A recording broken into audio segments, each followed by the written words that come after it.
शांति। आज 7 अप्रैल 2025 है।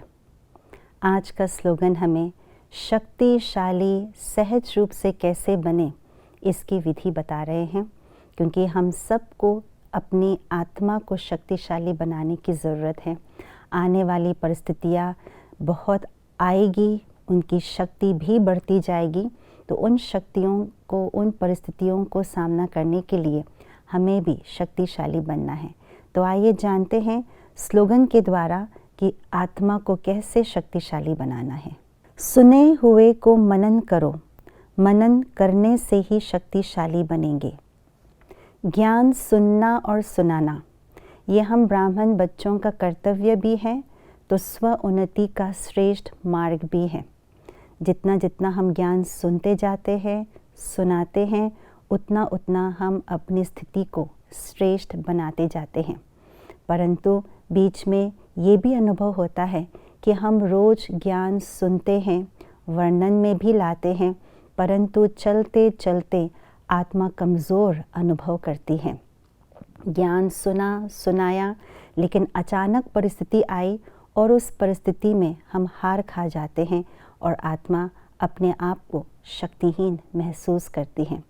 इसका कारण बाबा ने स्पष्ट बताया है कि सुने हुए ज्ञान के बिंदुओं को, ज्ञान के पॉइंट्स को हम केवल सुनने मात्र सुन लेते हैं, परंतु उसका मनन और चिंतन नहीं करते हैं। जिस तरह से जब हम भोजन ग्रहण करते हैं, तो भोजन को ग्रहण करने के पाचन शक्ति द्वारा उसको पचाते हैं। पचाना अर्थात उस भोजन का खून बनता है और वो खून शरीर को ताकत देना शुरू कर देते हैं, शक्ति देते हैं और खून शरीर का अंग बन जाता है और इसीलिए शरीर शक्तिशाली बन जाते हैं।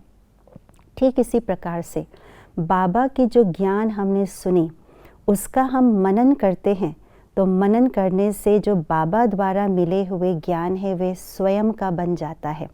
मनन माना पाचन शक्ति। जितना हम मनन करते हैं तो उतना उस ज्ञान की गुह्यता में, ज्ञान की सूक्ष्मता को समझ में आते हैं और उसको प्रैक्टिकली जब हम करते हैं तो ज्ञान की धारणा आत्मा में हो जाती है और जब धारणा होती है तो वही मनन शक्ति का असर होता है, आत्मा के अंदर शक्ति आती है। वो ज्ञान सिर्फ ज्ञान नहीं रह जाता, वो ज्ञान धारणा में लाने से आत्मा का एक अंग बन जाता है, आत्मा की शक्ति बन जाती है। इसलिए जो सुने हुए ज्ञान है, जो हम सुनाते हैं, उस ज्ञान का हम जितना मनन करते हैं, आत्मा की शक्ति बनती जाती है।